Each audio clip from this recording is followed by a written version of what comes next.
Hi வணக்கம். நம்ம இப்போ இங்கே வந்திருக்கோம் பார்த்தீங்கன்னா ராமநாதபுரம் மாவட்டம் கமுதி கோட்டைமேட்டு பகுதிக்கு தான் வந்திருக்கோம். இங்கே 400 வருஷத்துக்கு பழமையான ஒரு கோட்டை இருக்குது. அந்த கோட்டை எப்படி இருக்குங்கிற நம்ம உள்ள போய் பார்ப்போம். அதுக்கு முன்னாடி ராம்நாத் டாக்கீஸ் சேனலை சப்ஸ்கிரைப் பண்ணிக்கோங்க. மறக்காம பெல் ஐகானை கிளிக் பண்ணிக்கோங்க. அப்போ தான் இந்த மாதிரி வீடியோ உங்களுக்கு அடிக்கடி வரும்.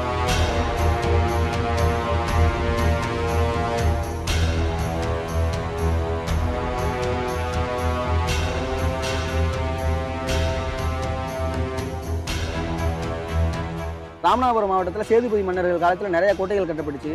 இளவன் சேதுபதி மற்றும் முத்து விஜய ரகுநாத சேதுபதி அவர்கள் காலத்தில் தான் நிறைய கோட்டைகள் கட்டப்பட்டுச்சு. அப்படி கட்டின கோட்டை தான் இந்த கமுதி கோட்டை. இந்த கமுதி கோட்டை மட்டும் கட்டல, இதோட சேர்த்து 3 கோட்டை கட்டப்பட்டுருச்சு. ஒன்று கமுதி கோட்டை, இன்னொன்று பாமனில் ஒரு கோட்டை கட்டியிருக்காங்க, இன்னொன்று செங்கமடையில் ஒரு கோட்டை கட்டியிருக்காங்க. இந்த கோட்டையை கட்டினது யாருன்னா பிரான்ஸ் நாட்டை சேர்ந்த ஒரு இன்ஜினியர் தான் கட்டியிருக்காரு. அவர் பேர் எதிரையுமே மென்ஷன் பண்ணல, அவர் பேர் யாருன்னே தெரியல. இந்த கோட்டையில பாமன் கோட்டை வந்து ஆங்கிலேயர் ஆட்சி காலத்துல அடிச்சு நொறுக்கிட்டாங்க, ஒன்றும் இல்லை. பாக்கி இருந்தது எல்லாமே அந்த சுனாமியில வந்து அழிஞ்சிட்டு போயிடுச்சு. அது போக செங்கமடையில் அந்த கோட்டை இன்னும் இருக்கு.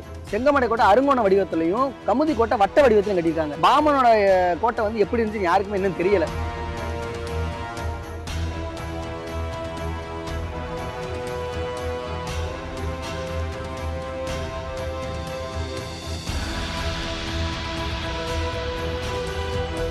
இந்த இடத்த பார்க்கும்போது உங்களுக்கு என்ன படம் ஞாபகம் வருது?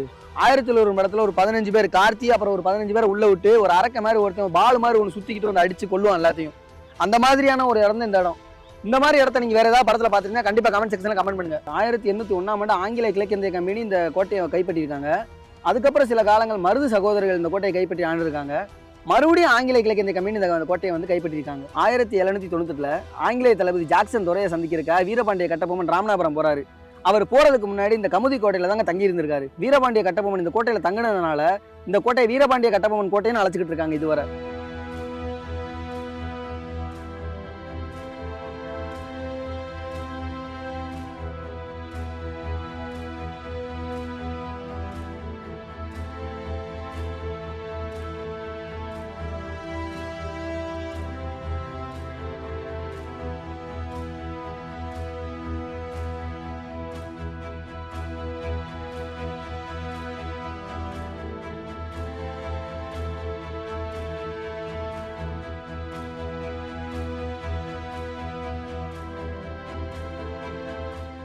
பாஞ்சாலங்குறிச்சியிலேருந்து வீரபாண்டிய கட்டபொம்மன் ராமநாதபுரத்துக்கு வரிகேற்பு கூட்டத்துக்கு போறாரு.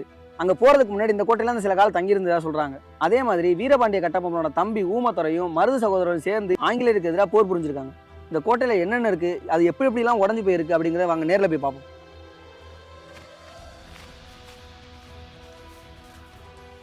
இந்த ஒரு மைதானத்துல தான் ட்ரைனிங் போலீஸுக்கு துப்பாக்கி சுடுற பயிற்சி இங்கே தான் நடத்தியிருக்காங்க.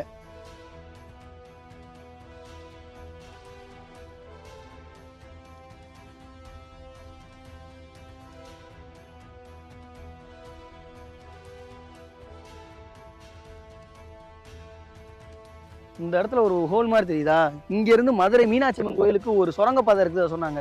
அது இதுவா தான் இருக்கும் நான் நினைக்கிறேன். இப்ப அதை அடைச்சு வச்சிருக்காங்க.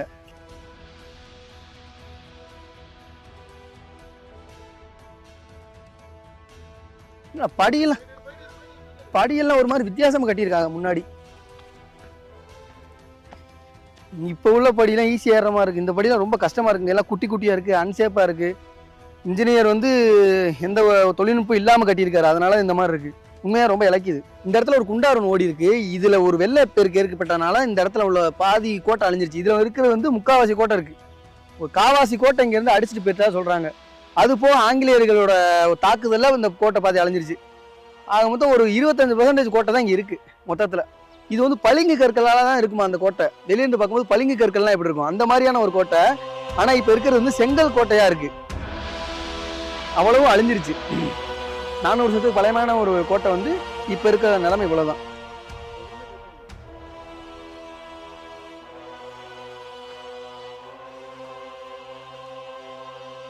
இந்த இடத்துக்கு எதுக்காக கோட்டை மேடுன்னு பேர் வச்சிருக்காங்கன்னா, இந்த இடம் வந்து ஒரு மேட்டு பகுதியில இந்த கோட்டை இருக்கிறதுனால இந்த இடத்துக்கு கோட்டை மேடுன்னு பேர் வச்சிருக்காங்க.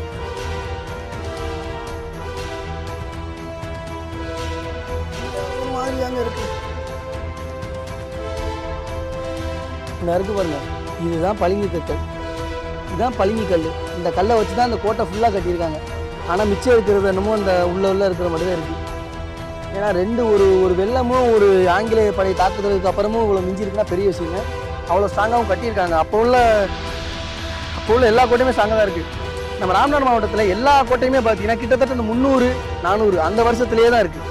நம்ம இதுக்கு முன்னாடிலாம் 21 மனைவிகள் அரண்மனை பார்த்தோம். அதுவும் கிட்டத்தட்ட 300 வருஷம் தான். இதுவும் 300 வருஷம் தான். இதுக்கு முன்னாடி ஒரு கோயில் ஒன்று இருக்கு நம்ம ஊர்ல. கோயில் குளங்கள் எல்லாமே அந்த கிட்டத்தட்ட அந்த 300 வருஷத்துக்குள்ளேயே தான் இருக்கு. காரணம் அப்போ உள்ள அந்த மன்னர்கள், அந்த 2 மன்னர்கள் சொன்னல, அவங்க தான் இந்த கோட்டைகள் கோயில்கள் நிறைய கட்டியிருக்காங்க. இந்த கோட்டை 2 அடுக்கு பாதுகாப்புல கட்டப்பட்டிருக்கு. இது ஒரு அடுக்கு, இதுக்கு மேல உள்ள இன்னொரு அடுக்கு இருக்குன்னு நினைக்கிறேன். அதுக்கு மேல கூரை இருக்கும். அந்த மாதிரி தான் இருக்கு. ஏன்னா இந்த இடத்துல நம்ம ஆட்கள் நிக்கிற மாதிரி ஒரு வடிவமைப்புல இருக்கு பாருங்களேன்.